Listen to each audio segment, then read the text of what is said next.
Netflix TV நேயர்களுக்கு வணக்கம். பெருத்துளசி பழனிவேல் பேசுகிறேன். இந்த வாரம் நம்ம சேனலில் ஒளிபரப்பான நிகழ்ச்சி கரை திரைப்படத்தை பற்றி விமர்சனம். தமிழ் துறையிலேயே திறமைமிகு நடிகர்களுள் ஒருவராக இருப்பவர் தனுஷ். இவர் இந்த ஆண்டில் நடித்திருக்கும் பெரிய படம் கரை. இந்த படத்தை போர் தொழில் பட இயக்குனர் விக்னேஷ் ராஜா இயக்கியிருக்கிறார். கரை திரைப்படம் ஆக்ஷன் த்ரில்லர் பாணியில் உருவாகியிருக்கிறது. இது தனுஷுக்கு ஜோடியாக மமிதா பைஜு நடித்திருக்கிறார். இவர் இதற்கு முன்னர் இல்லாத ஒரு கதாபாத்திரத்தில் மமிதா நடித்துள்ளார். முக்கிய கதாபாத்திரங்களில் கருணாஸ், ரவிக்குமார் உள்ளிட்ட பலர் நடித்திருக்கிறார்கள்.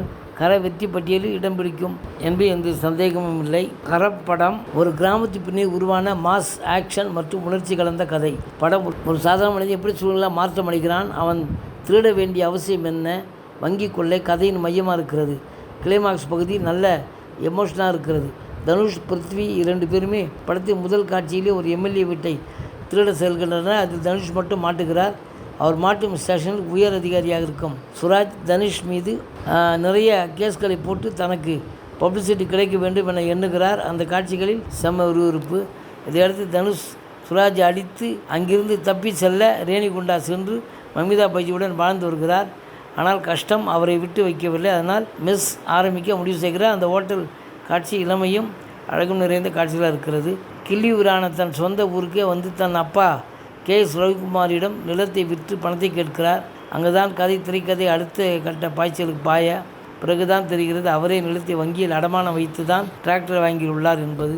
ஒரு கட்டத்தில் வாங்கிய கடனுக்காக நிலத்தை பேங்க் ஜப்தி செய்ய கே.எஸ். ரவிக்குமார் இறந்து போக தன் அப்பாவை தன்னுடைய நிலத்தில் அடக்கம் செய்ய வங்கி மறுக்க, இப்படி எல்லா திசையும் தனுஷை சூழ்நிலையில் நெருங்க, பிறகு தனுஷ் இறந்து போன அப்பாவை ஜப்தி செய்த நிலத்தில் அடக்கம் செய்தாரா, நிலத்தை அடமானம் வைத்து பணம் வாங்கி ஏழை மக்கள் நிலை என்ன ஆனது, தன்னை நம்பி வந்த மமிதா பைஜு கரை சேர்த்தாரா, சுராஜின் தேடலிலிருந்து தனுஷ் எப்படி தப்பித்தார், மக்கள் நாயகனாக மக்களுக்காக போராடும் தனுஷ் சட்டத்தின் பிடி சிக்கினாரா என்பதையும், தற்போது நடக்கும் போர், அதன் விளைவுகளான 1990களிலேயே மக்கள் சந்தித்தது, படிப்பறிவு இல்லாத மக்கள் எப்படி லோன் கொடுப்பவர்கள் ஏமாற்றுகிறார்கள் என்பதையும், தேவர் மகன் படத்தில் ஷூட்டிங்கை காட்டிய விதம் அருமை. 1990ல் நடக்கும் கதை இது. வெறும் ஒரு தந்தைக்கு மகனுக்கும் இடையிலான கதை.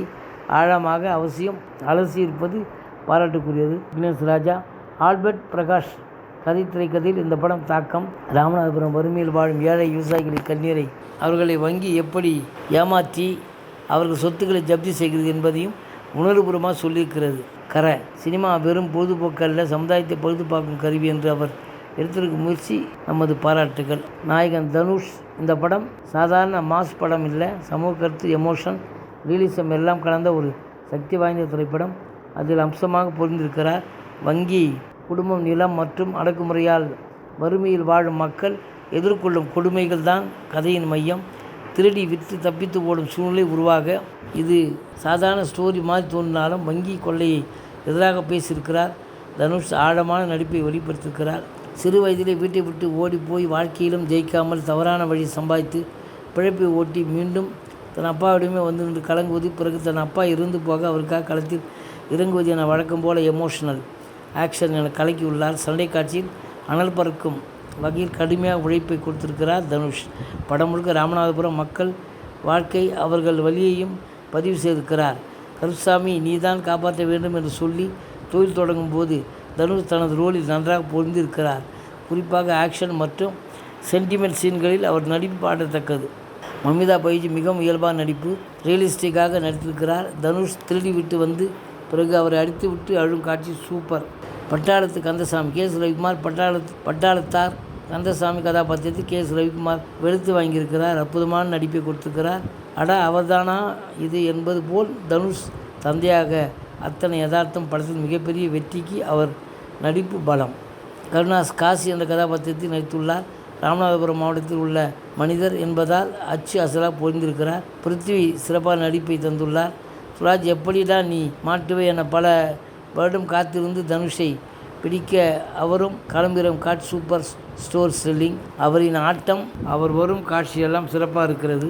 ஆடுகளம் நிறைய வரும் காட்சி எல்லாம் சூப்பர் காட்சி. விசில் பறக்கும் சீன்கள். இரண்டாம் பாதியில் அடுத்தடுத்து பேங்க் கொள்ளையடிப்பவராக ஜெயராம் செல்வன் என்கிற சீனியர் மேனேஜர் கதாபாத்திரத்தில் சிறப்பாக நடித்துகிறார். எம்.எஸ். பாஸ்கர் வரும் காட்சிகள் நிகழ வைக்கிறது.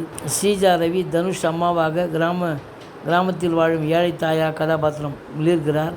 தொழில்நுட்ப கலைஞர், கதை வசனம் எழுதி இயக்கியிருக்கிறார் விக்னேஷ் ராஜா. அவருடன் சேர்ந்து எழுதியிருக்கிறார் ஆல்பர்ட் பிரகாஷ்.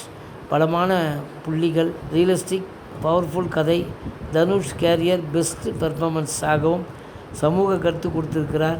கிளைமாக்ஸ் முடித்த விதம் சூப்பர். தனுஷ் வங்கியில் கொள்ளையடிக்கும்போது எப்படியாவது மாட்டப் போகிறார் என்ற எதிர்பார்ப்பை ஏற்படுத்தி அவர் தப்பிக்க வைப்பது இயக்குனரின் சாமர்த்தியம்.